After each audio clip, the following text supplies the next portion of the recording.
And now, The View from Washington, an explanation of U.S. policy. United Nations Security Council sanctions imposed on Iran and national sanctions adopted by the United States and other countries around the world have, by all accounts, taken a toll on the Iranian economy.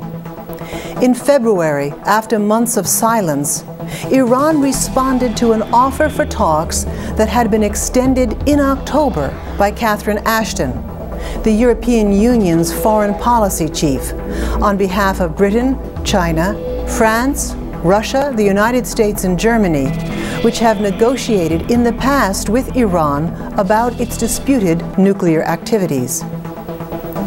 The P5+1 group, as it is called, has now formally agreed to accept Iran's offer to resume talks.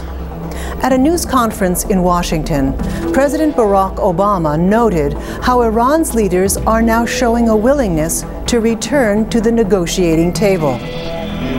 We've got the opportunity, he said, to see how it plays out.